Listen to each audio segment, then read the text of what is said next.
More superheroes have achieved godlike status than you might think. Even Earth's mightiest heroes have room for improvement. We dive into all this and more today with superhero upgrades you've never seen before. Ghost Rider bonding with a sim ended up literally curing a major weakness of Sims and made Ghost Rider even cool, something I didn't think was possible. One way to gain the upper hand in a fight against a sim is to use fire or intense heat. Now you might recall, Ghost Rider is fire. His head literally lights up and he can generate fire from his body. It's a miracle a sim was even able to bond with him without burning up, and it's a nightmare that they did because one major weakness has now flown out the window. Also, just imagine that coming at you. Plus, he has the Ghost Rider's chains augmented by the sim. I don't even think they would have to touch me. I would simply just collapse from fear. Ghost Rider consumes the souls of sinners using a penance kiss. The character exists on Earth 53,912. He was recruited by Captain Venom for the big Venomverse war thing, and was apparently based on a variant cover done for Ghost Rider Volume 8. Daredevil literally became a god in War of the Realms, and that is an upgrade across the board, new powers, new suit, and even new senses. Daredevil is famously blind, with all other senses heightened, but once he grabbed Heimdall's sword and took on the Guardian of the Bifrost position, he couldn't just see, he could see everything across the universe and hear everything too. Matt Murdock became Daredevil, the god without fear. In Heimdall's words, his mind went where only gods have tread. I would also have to say that the suit that came along with this experience was also a serious upgrade. Infused, it looks like it's infused with the universe. He literally shimmers with thousands of stars. I personally call this the glitter suit in my head, and I think it's beautiful. Unfortunately, this upgrade was not permanent, but Daredevil is and always has been a great street level hero, so it's always nice to have him return to his roots. Red Hulk got a major upgrade when he bonded to a sim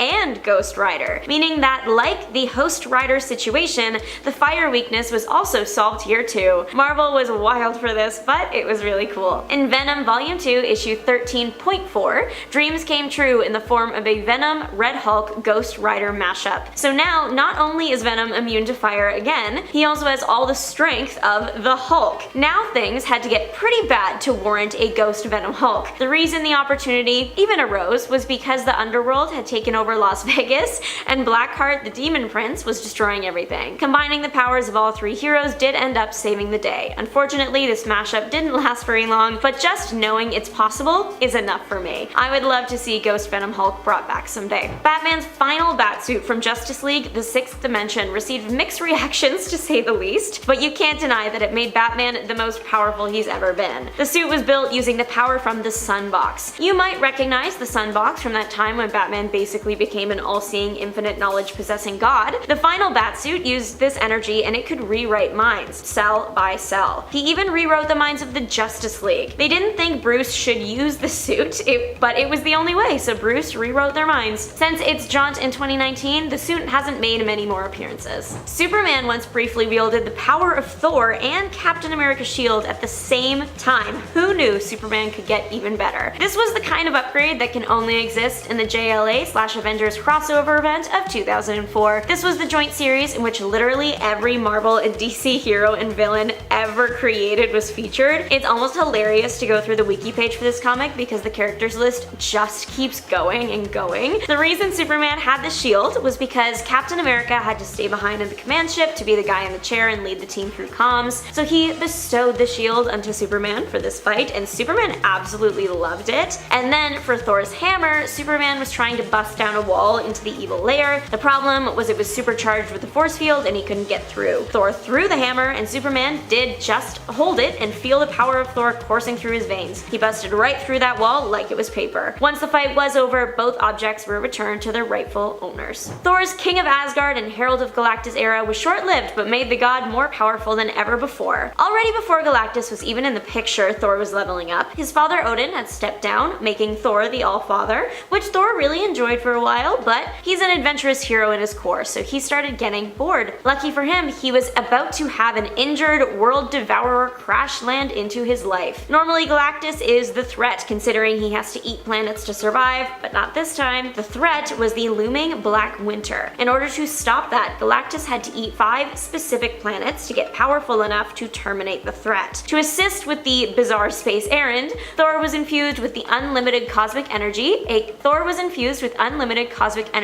aka the power cosmic. He became Thor, Herald of Thunder. In the end, Galactus had lied about being a good guy, and Thor defeated him and the Black Winter because Thor is just that guy. Martian Manhunter is known to be the Justice League's voice of reason, but his alter ego, as some call it, Furnace, is anything but. So, Furnace popped up after Martian Manhunter conquered his fear of fire. There's a lot of history to this, but basically, the Martians were specifically designed to fear fire because when they don't, they abuse its power. After Martian Manhunter conquered this fear, he suddenly tapped into the power of the ancients of his race, becoming Furnace. As Furnace, all of the hero's power levels are dialed up. He's stronger, he's faster, and he's better at telepathy. And he can take on the Justice League, so it's not great. He also can heal himself, so it was a pretty tough fight. Plastic Man ends up being the deciding factor in whether or not the League can control the fiery Martian, as he is immune to the mental powers of Martian Manhunter and he's better at changing shape. Wolverine's adamantium skeleton and claws are about as famous as he is, but what was once thought to be the most powerful metal in the Marvel Universe has some competition. Its namesake, adamantine. Technically, adamantine was the original, the pure form of the metal. Adamantium was man-made and inspired by adamantine. Adamantine is an Olympian metal that had been used to create many powerful weapons like the Helm of Hades, Trident of Neptune, and Wolverine. That's right, technically, because adamantine is the pure form of adamantium and can withstand a blow from Thor's hammer as if nothing hit it, an argument can be made that the Wolverine of Earth 12,025, who had his skeleton bonded to adamantine rather than adamantium, is an upgraded version of his 616 counterpart. Although I don't think he would appreciate me saying that. The Wolverine of 12,025 got the Olympian medal from an Olympian, his boyfriend Hercules. Adamantine has been around since the 70s, but has recently made a reappearance in Wolverine Volume 8 with a mission to purge the world of adamantium as it deems it impure. This does not bode well for Wolverine, considering he is the 616 poster child for adamantium, so we'll just have to wait and see how this plays out. Spider-Man once found himself in a very similar situation to what Thor went through. It was the same, but a little bit different. Loki was messing with the universe because that is his strong suit. He decided that he was going to combine 3 Sentinels, making a Frankenstein Tri-Sentinel. Peter Parker gains the powers of the Enigma Force, who is the god of light. Normally, Captain Universe has these powers, as the Enigma Force likes to have one host at a time, which is why Spider-Man didn't stay Cosmic Spider-Man forever. The time he did spend powered up was fun though. Spider-Man is able to easily hold his own against powerful villains like Doctor Doom, Hulk, and Magneto. He can also fly and survive in space without putting on a spacesuit. Peter even once said he wasn't sure anything could seriously harm him when he was powered up like this. Spider-Man was also able to shoot energy blasts, which he once used to make all of Paste Pot Pete's paste pellets explode. That was such a tongue twister. The Hulk is already one of Marvel's literal heaviest hitters, but then he was reimagined to also be a herald of Galactus, and that makes him pretty much unstoppable. In What If World War Hulk, Earth's mightiest heroes are fighting the Skrulls to save Earth, but they lose. Literally everyone on Earth at the end is either 6 feet under or is starting to dig their own graves, so Hulk goes to find Silver Surfer and Galactus so Galactus can just eat Earth. It's already decaying under its new population anyways, might as well get Galactus to chomp down, it's the ultimate revenge. Silver Surfer ended up leaving Galactus, so the position was vacant. In exchange for erasing his memories of Earth, Hulk was made into a new herald, the World Breaker, and Galactus' words, the mightiest of his heralds. Of course, since this all took place in a What If comic, it's not canon to the main timeline, but it certainly is cool. Batman. Batman's final batsuit from Justice League The Sixth Dimension made the character the most powerful he's ever been, mixed reactions and all. Built using the Sun Box, a box that Batman has encountered before that made the hero an all-seeing, all-knowing god. This time, the box's energy was used in the batsuit to make Batman incredibly powerful, to the point where he could even rewrite minds down to the cellular level. He could even do this to other members of the Justice League, which did cause a rift of course, which is why we haven't seen the suit much since 2019. 4. Spider-Man. Loki created the most powerful version of our friendly neighborhood Spider-Man when the villain decided to try and Frankenstein 3 Sentinels together. The situation led to Peter acquiring the Enigma Force, basically making him like a god of light. It's a power typically held by Captain Universe. So now we have a Captain Universe Spider-Man. At his strongest, Peter could hold off Hulk, Magneto, Doctor Doom. He was also now able to fly and survive in space. In this era, there was little that could hurt Spider-Man, but eventually he did have to give the power up. Although there is a version of him out there that has kept these powers on Earth-13. 3. Ghost Rider. By bonding with a symbiote, Ghost Rider cured the Sim's major and sometimes only weakness, making him not only looking super cool, but also incredibly powerful. Symbiotes are famously a tough opponent due to their malleable body that can withstand most direct hits. One of the most effective ways to get a Sim off your case was using fire, but because Ghost Rider is like made of fire, yeah, you get the picture. In order to bond, that weakness had to get thrown out the window. Host Rider is from Earth 53,912 and was based on a variant cover done for Ghost Rider Volume 8. 2. Daredevil, the god without fear. Daredevil also became a god and upgraded his suit to my favorite version of it, the glitter suit. In War of the Realms, Daredevil takes on Heimdall's sword and the Guardian of the Bifrost position, gaining the ability to see and hear everything across the universe. Daredevil is infused with the universe, like he's infused with all the shimmering stars in it, which is why I call this the glitter suit. The upgrade didn't stick, but it was fun while it lasted. But number 1, Thor, King of Asgard and Herald of Galactus. In this era, Thor was at the height of his superhero career. Odin had stepped down and made Thor the Allfather. Then Galactus crashed into his life in a series of events, including an injury to the Devourer and an impending threat in the form of the Black Winter, led to Thor becoming a Herald of Galactus, giving him more power than we've ever seen him wield before. To defeat the Black Winter, Galactus had to get powerful enough by eating 5 specific planets, and that's where Thor came in and was infused with the power cosmic to help him. He became Thor, Herald of Thunder. Spoilers, turns out Galactus had actually lied about this whole thing, and Thor defeated both him and the Black Winter. At number 10, we have Green Lantern's Power Ring upgrade that allows the rings to communicate with the other Green Lanterns in the universe. This feature, added by the Guardians of the Universe, is a huge upgrade that gives the ring a major advantage. Although there has always been an emergency beacon offered as part of the ring's powers, this is only meant to be used to relay to other Green Lanterns in times of distress. The homing beacon is a fantastic way to bring all the powers of the Green Lanterns together at any time, giving them that extra support whenever it's needed. Or even aside from combat situations, this is a great power to allow Green Lanterns to communicate with one another about strategy to better prepare themselves in the planning stages. Considering there are plenty of Green Lanterns throughout the universe, it would otherwise be extremely difficult to ensure that everyone is where they need to be at any given moment. Pretty nifty, and an underrated ability if you ask me. At number 9, we have Sam Wilson's Captain America suit. This is a huge upgrade for this suit, giving it vibranium wings, Gatling guns, and a nice little clip for the shield right on his back. While Captain America's suit usually doesn't change very drastically over the years, it's pretty obvious that it's due to the fact that Cap is strong enough that he doesn't need to rely on his suit to help him. He's usually more of a leader, with his most valuable assets being his military strategy and brute strength. But when he hands off the moniker to Falcon, the classic suit and shield get a huge upgrade. And not because Falcon needs the support of his suit, but because why not? I mean, Falcon has to have wings, so already a Captain America suit with wings is enough.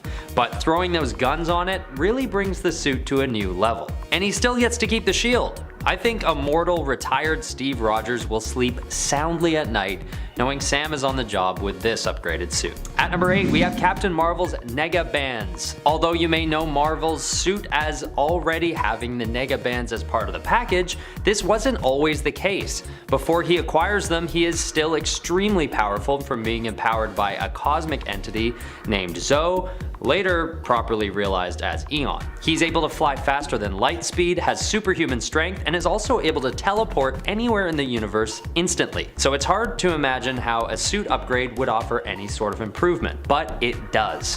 When the Nega Bands are added to the equation, Marvel is then able to travel between reality and the negative zone whenever he wants. But that's not all, at all. He can also absorb any energy that is coming at him, be it a powerful blast from an enemy or even the energy of the sun. They are also capable of providing healing powers and increased strength. They even keep the wearer from requiring food, air, water, and sleep, which is pretty helpful. They do have their limitations though. They don't protect from drowning or gas-based attacks, and this actually leads to Captain Marvel's demise when he's inflicted with a poison gas by Nitro that actually gives him terminal cancer. But anyway, let's not get too dark here. These Nega Bands are a huge upgrade for Marvel, and that's all that matters in terms of this suit.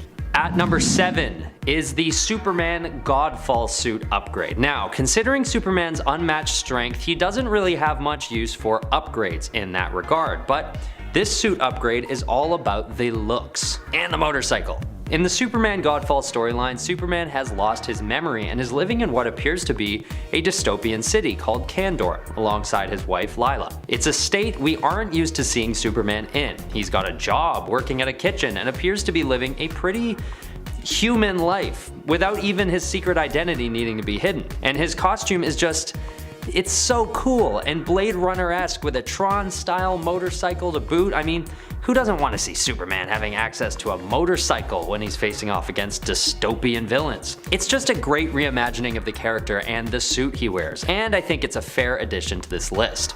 Upgrades don't always have to be based on abilities and features, you know. Looks matter too. Okay, at number 6, I'm putting Blade's silver armor from Blade Vampire Hunter from 1999.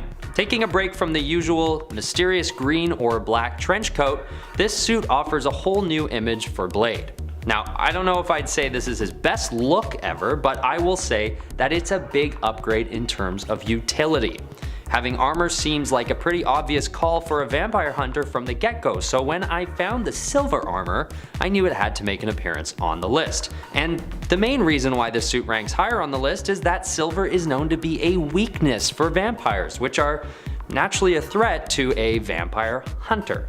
This suggests that aside from the defense upgrade, this suit also gives Brooks a huge added advantage against his typical foes, on top of the obvious protective advantage. Even though it only sticks around for 2 years, this is a good upgrade for the character that offers much more protection than his typical garb. With a silver chestplate and silver gauntlets, this costume just gives Eric Brooks a more reasonable level of protection and sort of fits him into the category of superhero a bit more. At least in the traditional sense of how he looks. I still think it was the right move to bring him back to his original black leather jacket after this suit ran its course, but it is a good moment for Blade's armor in the grand scheme of things. At number 5, we've got a controversial one, Wolverine's heated claws. Although this upgrade is known to be slightly silly and short-lasting, I think it's probably one of the best straight-up upgrades on this list.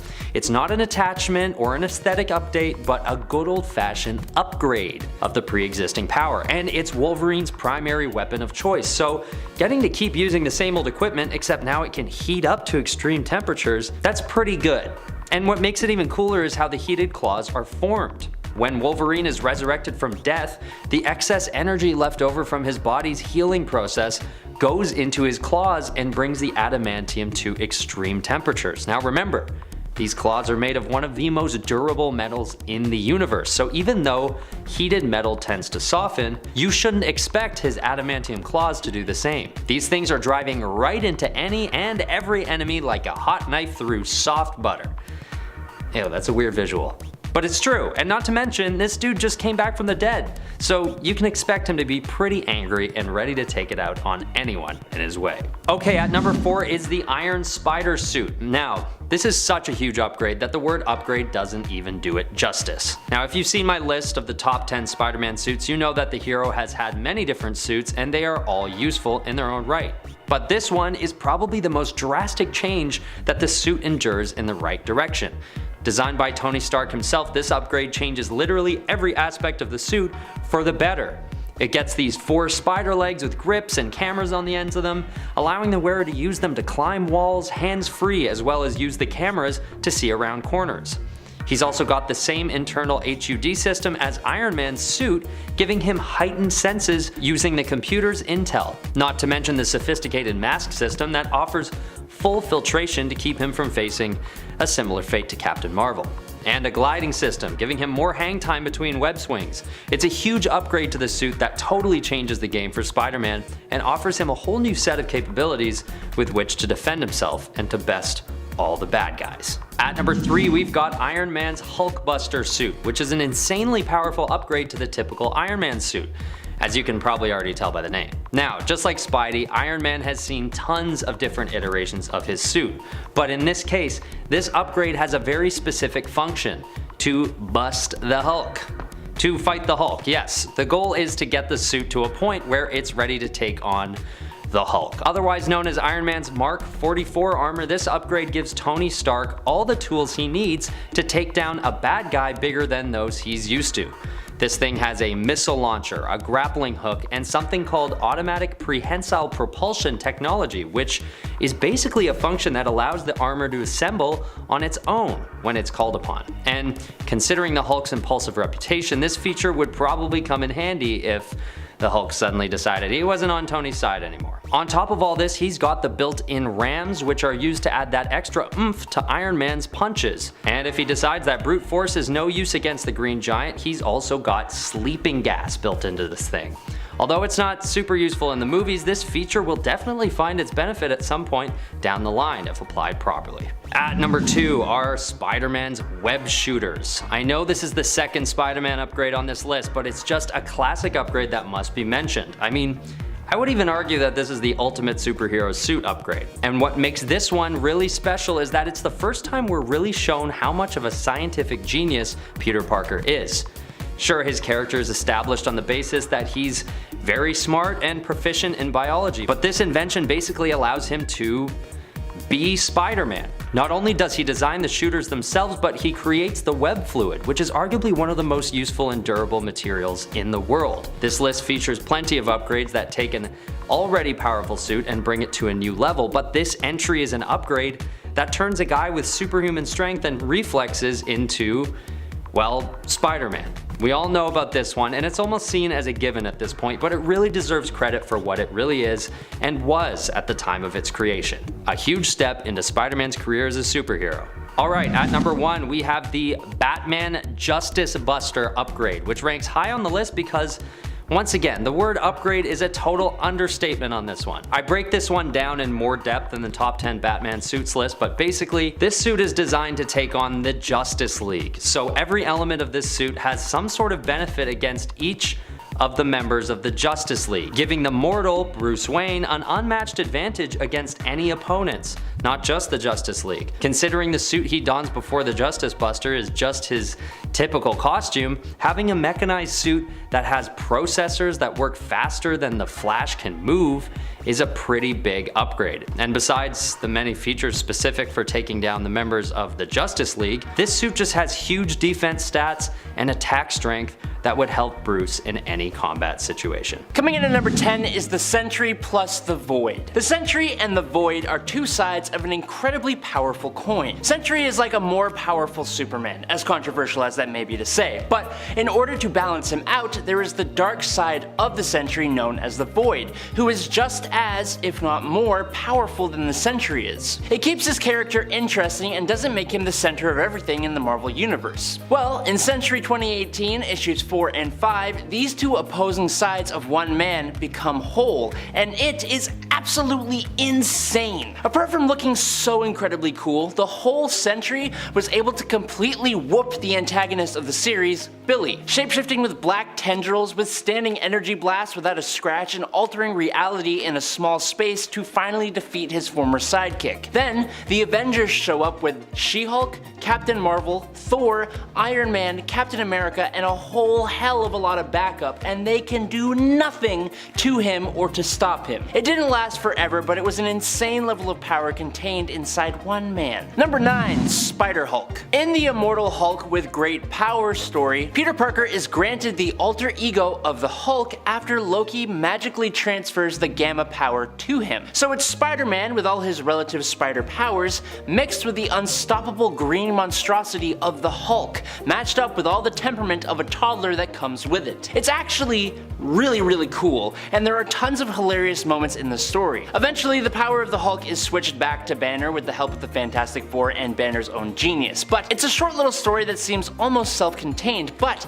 it's an insanely cool one, and a Spider-Hulk would be an incredibly powerful character if he were to show up again and had more time to hone his abilities and his temper tantrums. Number 8, Spider-Man and the Cosmic Comic. Sometimes Marvel will make a joke character or scenario, and it ends up creating a character more powerful than any other character possibly ever. In How to Read Comics the Marvel Way, issues 1 to 4, the comic itself becomes a character, and it starts off trying to teach the reader reader how exactly to read comic books. The comic follows Spider-Man in a conflict with Mysterio, who found the Cosmic Comic, the same one speaking to us, in the basement of the Natural History Museum. It allowed Mysterio to freeze Spider-Man in time in a comic panel, turn inanimate objects to life, and increase his size. Once Spider-Man gets his spider sense back, he realizes that the Cosmic Comic is influencing events, and he grabs the comic, thinking it's one of Mysterio's tricks, and tears it in half. After realizing the error of his ways here, Spider-Man and Mysterio begin trying to write their own comics to use the Cosmic Comic to make their comics become reality. That was confusing, and I'm sorry. Thanks to the Cosmic Comic, they end up fighting across time, altering history, and Peter learns of the fact that he is a comic book character. Seeing all of his comic book publication history, taking in all of this info, he then fuses together with the Cosmic Comic, basically meaning he can control reality within Marvel Comics, which I think is even technically more powerful than multiversal power. He prints the comic that he created, which has him save the day and win the battle, and it changes reality so that that's the outcome of the fight with Mysterio. It's nuts. Number 7, Strange Visitor Superman. Okay, before we start on this point, technically this Superman is not canon, but he is one of my favorite versions of the character, and he is truly one of the more powerful versions of the character as well. In the story, Superman outlives everything in the universe, living for literally billions and billions of years. He lives so long and gets so powerful that he gains new abilities like being able to split himself into 1,000 different copies that allow the hero to do what he does best throughout the universe. He outlives all the gods, cosmic entities, mortals, angels, demons, everything. He watches countless civilizations rise and fall and learns an insane amount of skills like telepathy. He absorbs ridiculous amounts of energy, learns magic and strange sciences through all his copies, and then reabsorbs them at the end of everything. He can fly faster than the entropic waves of the end of the universe and can manipulate the fabric of reality through sheer strength. Number 6. Gambit. Now this really isn't an upgrade as much as it's an example of what Gambit could potentially become. Gambit's main mutant power is that he can take the energy of an object and convert it into kinetic energy and make it explode, essentially. His signature move is to do this with a deck of cards, which is really cool, but on a side note, extremely impractical. Like, he must spend so much money on decks of cards. Anyways, around the time of the Mutant Massacre, Gambit had begun to lose control of his abilities, which led him to Mr. Sinister, who removed a part of Gambit's brain in order to keep his abilities controllable. With an ability that seemingly lets him manipulate kinetic energy, Gambit could have been stupidly powerful if that part of his brain was not removed, and we know that because of an alternate version of Gambit called New Sun, who has achieved the potential that Gambit could have reached. He can manipulate kinetic energy at a molecular level. He doesn't have to touch objects to charge them. He can use his ability on living beings. He can stop moving objects dead in their tracks or cause objects that aren't moving to begin moving. He can turn himself into pure energy that lets him travel into space and other dimensions. New Sun was able to defeat Dark Phoenix, and he ended up destroying everyone on his own Earth. Now when New Sun confronts the 616 Gambit, 616 Gambit had restored his powers, and it allowed him to fly, heal himself, and even defeat New Sun. It's so cool, and it doesn't really get to that level ever again. Number 5. Wonder Woman. Again, gifted with the powers of the gods, Wonder Woman has many of the same abilities Superman possesses, including strength, speed, and durability. However, Wonder Woman's Amazonian training sets her a little apart as an amazing warrior. It's been debated for years whether Diana could beat Superman in a fight, and while she's shown to be capable of hurting him at least, she doesn't have the same raw power. Instead, Wonder Woman dominates her opponents through a combination of her special abilities, superior tactics, and special equipment gifted to her by the gods, but she has been elevated beyond that. When Diana was empowered with the World Forge and the Anti-Crisis energy at the end of Doom War / during Death Metal, she had enough power to shake stars and phase throughout time through sheer strength. She had displayed the ability to shrink an entire planet and was able to link everyone together and restored their memories as one history, as in all of DC's continuity. She has cosmic awareness, able to see multiple events during the war against the Batman Who Laughs at once, as well as precognition and retrocognition. She was crazy powerful for that short amount of time. Number 4. Dark Crisis Superman. During the events of DC's Dark Crisis event, the main players of the Justice League were wiped out. While everyone assumed that they were gone to their graves, what actually happened is that each member was trapped in their own little pocket reality. Batman, Hal Jordan Green Lantern, Barry Allen the Flash, and Wonder Woman were living in realities created by their own wishes and desires, and weren't really aware of what was happening, except for Batman, because he's Batman, and Superman. When the other members of the League who escaped their pocket realities come to free Superman, he is fully aware of the nature of his pocket reality, and the already insanely powerful Man of Steel has become massively more powerful. Superman had tried to escape this reality countless times, but he always failed. So, instead of putting that effort into escaping, he put his efforts into training himself and absorbing the cosmic energy of the pocket reality itself. He basically became what is basically a cosmically powered god and used that power to defeat the villain. Number 3. Emma Frost Lifebringer. In the alternate reality given to us in Marvel 2-in-1 from 2018, instead of Reed Richards and the Fantastic Four saving our world from Galactus, it was actually Dr. Doom who did it, and in true Doom fashion, he saved the world in a pretty evil way to ensure he would be powered up in the process. Although, I don't believe that was what he was trying to do, but you know, whatever. Instead of trying to destroy Galactus, Doom used a transference device to take over the World Devourer's body. The catch is that Dr. Doom was now driven by the same hunger that Galactus had, and he ate every single planet in the universe, leaving Earth as the only planet left in the cosmos. Galactus gains more power as he consumes planets, so as you can imagine, this Doom Galactus hybrid who consumed the universe is incredibly powerful and incredibly hard to fight against when he turns his hunger back on the Earth. A whole group of heroes band together to save the Earth, but it's Emma Frost who makes the greatest sacrifice. Using another transference device, Frost transfers herself into Galactus, kicking out Doom, but also rewriting the core of Galactus' being, and instead of devouring worlds, she sets out to restore the universe back to the way it should be with the immense cosmic power of Emma Frost, Galactus Lifebringer. Number 2. Chaos King Hercules. The Chaos King is a little bit glossed over when talking about incredibly powerful villains, and I think that's because the story was focused around Hercules. Hercules is a cool character, but from what I know, he hasn't ever really received the same kind of popularity as other characters in Marvel, especially with the character of Thor, who is similar, being godly in nature and incredibly strong, but also just a bit, kind of a lot cooler. But the Chaos War story was insanely cool. Basically, the Chaos King, a universal entity of darkness, was able to defeat the gods of every pantheon and absorb their combined power. He also was powered by the souls of every being who had ever passed away in the whole universe from the beginning of time. He was extremely close to completely wiping out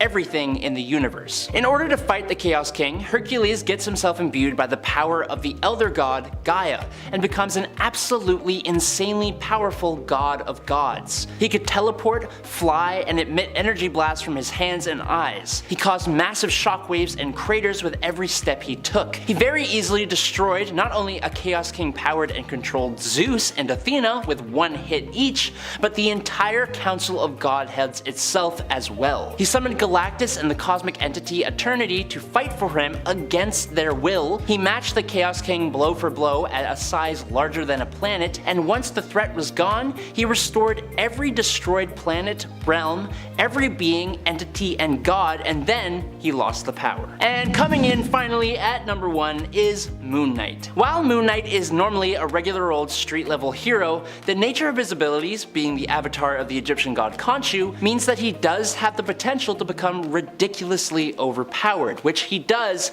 in the Age of Khonshu event. During this event, thanks to a supermoon, the normally relatively low-powered Moon Knight defeats the Iron Fist Danny Rand and uses an Ankh to steal his Iron Fist powers, which he then takes to the Sanctum Sanctorum and punches Doctor Strange using another Ankh to steal the power of the Eye of Agamotto. He then steals the car of Robbie Reyes' Ghost Rider, which he takes to Wakanda alongside an army of the dead to take the powers of Black Panther, which fails, but then he ends up facing Thor, steals his hammer Mjolnir, beats the snot out of Thor, and since Khonshu is the god of the moon, he summons a bunch of moons from different places in space and traps Thor between these giant celestial bodies. Now, the whole reason Moon Knight is doing any of this is because Khonshu told him to in order to defeat Mephisto in order to save the world, which Moon Knight easily does using an amped up Mjolnir to rip a hole through the Hell Lord. Unfortunately, Moon Knight is kind of forced to do the bidding of Khonshu, who now takes the power and uses it to essentially conquer the world. Since Moon Knight is a hero though, he eventually gets himself empowered by the Phoenix Force in order to face and defeat Khonshu himself. It was an insane story, and he even considered completely wiping out humanity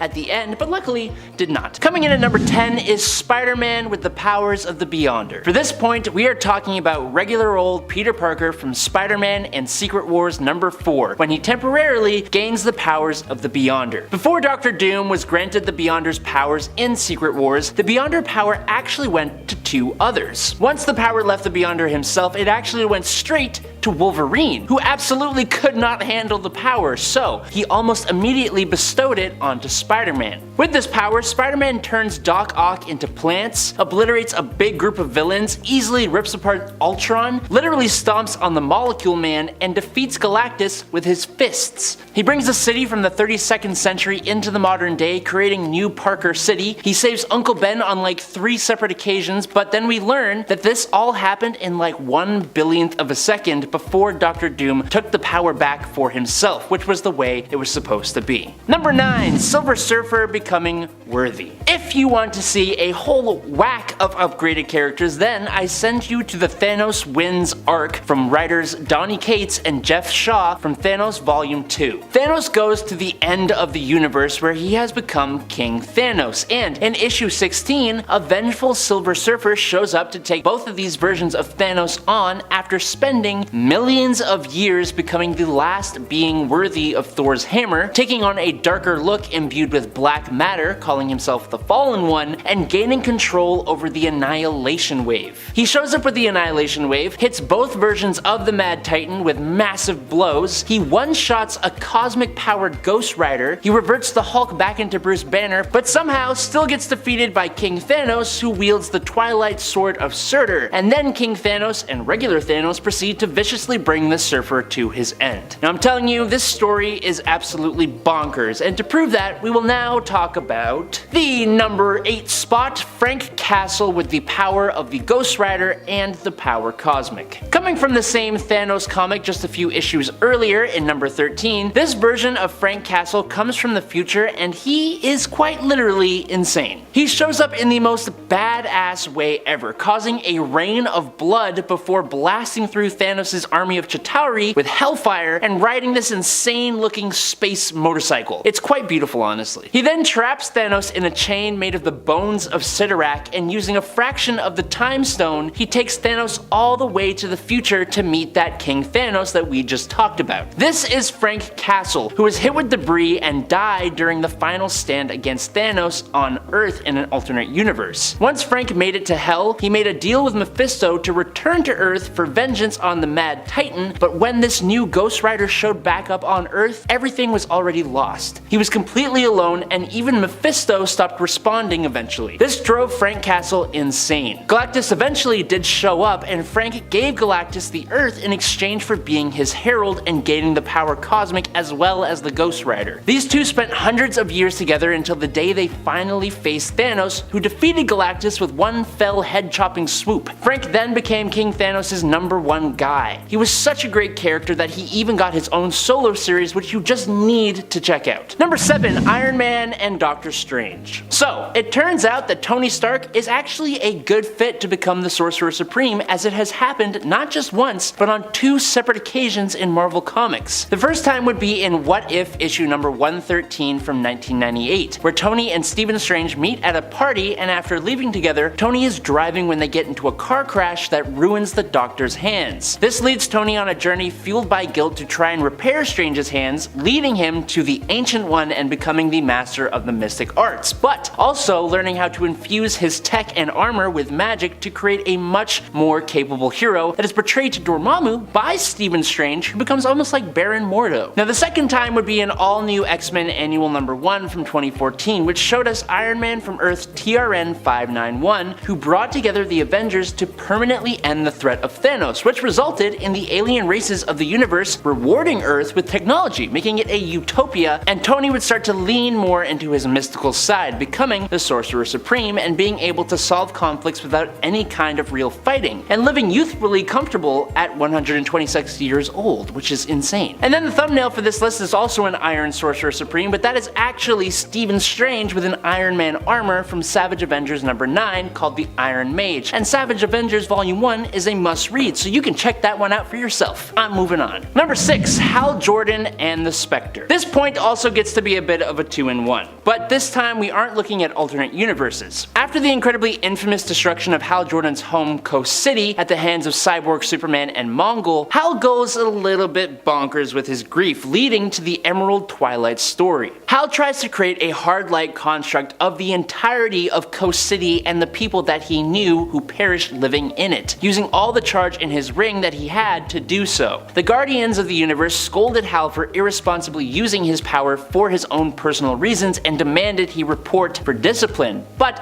the Guardians were the ones who were responsible for Hal not being in Coast City to save it in the first place. So, Hal, all by his lonesome and absolutely insane, tore through 8 of the strongest lanterns, taking their rings. He obliterated Kilowog, snapped the neck of Sinestro, and then he took down all the Guardians, drained the central power battery, and destroyed the Green Lantern Corps, becoming, or being possessed by, Parallax. He became a universal threat, attempting to restart the universe, but was eventually defeated by the heroes and sacrificed himself. But following that, he eventually became the new host for the Spectre, becoming God's vengeance and one of the most powerful entities in DC Comics for a time. Number 5. The Herald of Thunder. In the 2020 volume of Thor, written by Donny Cates, Nick Klein, and Matt Wilson, the god of strength and thunder has finally become the new All-Father of Asgard. Yay! That on its own comes with a whole host of upgrades to his levels of power, but he does lose his arm and his eyes, so potential negatives there. Not too long after his ascension to the throne, Galactus comes in hot to Asgard, but not with the intention of devouring it like you might expect. Instead, the World Devourer is running from the universe-devouring Black Winter. This is the entity that destroyed the previous iteration of the universe and turned Galactus into its herald. So it's kind of a big deal. Galactus is freaked, and he has learned that Thor will be the cause of his own passing, so in order to keep the Allfather close, Thanos turns Thor into the Herald of Thunder, which returns his arm and his eye, grants him with the power cosmic a huge power boost, and gives him one of the most dope looks for Thor I have ever seen. Definitely my favorite. With this power, Thor was able to completely drain Galactus of his power he had gained eating 5 different planets, and drain the power cosmic from the World Devourer. Then he turned Galactus' body into a massive explosion that leveled the Black Winter to nothingness. Number 4. Wally West and the Mobius Chair. Wally West, as I have said a few times, is probably the most powerful person to be the Flash. He has a whole hell of a lot of feats to prove that, but he reached a whole new level when he first sat on the Mobius Chair. This artifact basically makes whoever is sitting in it completely omnipotent, basically meaning they know everything ever. But Wally isn't the first person to sit in the chair. Obviously there is Mobius, who the chair is named after, but during the Darkseid War in the New 52 Justice League, Batman sat in the chair as well, and it was hella cool. But this is more than that. When Wally sits in the chair, it has been imbued with the energy of Dr. Manhattan. After Wally's involvement in the accidental passing of the heroes at Sanctuary, he was recruited to seek redemption. He removed all the invading dark matter from the multiverse, and in an act to save his kids, he sat in the infused Mobius chair. So now, Wally West, possibly the fastest being to ever exist, gained almost limitless knowledge and gained the powers of Dr. Manhattan, who can create life and manipulate molecules. He used the power to help defeat the Batman Who Laughs in the death metal event. In at number 3 is King Thor and the Phoenix Force. Yes, we are jumping back to Thor, but this isn't Earth 616 Thor. This Thor comes from the alternate reality of Earth 14412. His past is pretty similar to the 616 version of Thor that we know, even becoming All-Father Thor after the War of the Realms event. But after that event, at some point in time, Thor leaves Asgard and joins Omnipotent City's Interdeity Justice Department, which means he becomes a cosmic god cop. That's so cool. Basically, he arrested gods who would go and fight other gods. He would also become a planet at one point, then he had an affair with a frost giant and had a baby half-giant son, who then had 3 daughters, making Thor a grandpappy. He then went back to being All-Father, which is when Loki schemed to cause the complete annihilation of life on Earth, turning Thor into a big old grump. He would eventually help defeat Gore the God Butcher, restore life to Earth, and then all the way at the end of time, he encountered Old Man Logan, who had the Phoenix Force, and in a battle with a ghost-riding, iron-fisted, star-branded Sorcerer Supreme Dr. Doom, Thor gained the Phoenix Force and fought Doom for 99 years before emerging victorious and going into the Forever Sleep. I hope that sounded as absurdly wild as it is, because it's just insane. Number 2, Venom and the King in Black. The King in Black is the cosmic divine ruler of the symbiotes, basically the god of symbiotes. The King in Black is the nexus of the symbiote hive mind. This means that King in Black can telepathically communicate with, dominate, and control all symbiotes in existence. Now previously, and for millions and millions of years, basically forever, the King in Black was an eldritch god of darkness called Null, and he was the one to first create the symbiotes out of the primordial void that existed before the universe was born. Well, he still got his butt kicked by a human. When Null finally attacked Earth, Eddie, Venom, and Eddie's son Dylan were crucial in the fight. The Venom symbiote broke free from Null's control and rebonded to Eddie and a new symbiote codex, incarnating as a gigantic version of Venom. On top of that, Eddie was resurrected by the god of light, Null's opposite, which transformed him into a cosmically powered version of Venom. Then, Eddie fused Mjolnir and the Silver Surfer's surfboard into a massive, insane battle axe and used it to easily overpower Null and fly him into the core of the sun. He then became the new King in Black. And finally, in at number 1, it's Wonder Woman. Wonder Woman seems to receive some of the most insane power boosts in DC Comics from time to time, or at least in their Prime continuity she has been boosted to insane levels 3 separate times. Now for the purposes of time, I'm gonna tell you only about one of them, which marked Wonder Woman. When she was a child, Diana was marked by the goddess Hecate, the goddess of magic and witchcraft. This gave her a fraction of the goddess's powers, which lay dormant until the Witching War arc of Justice League Dark Volume 2, when it was activated by the Upside Down Man. Now with this power, Diana revived everyone who got killed by the arrival and actions of the Upside Down Man, meaning she brought back Constantine, Bobo, and Swamp Thing, who shouldn't be able to be revived, just so that we're on the same level here. Diana could easily rip literal holes in reality, open portals, move entire mountains with a thought, and the whole of reality shook when she took a step. Zatanna said that Wonder Woman's magical power was like anything she had ever seen or felt before. Now eventually this power grew even further, to the point that Diana was able to defeat the Upside Down Man, who is equal and opposite to Hecate in terms of power, and then she set everything back to the way it was supposed to be. And that's all I gotta say about that.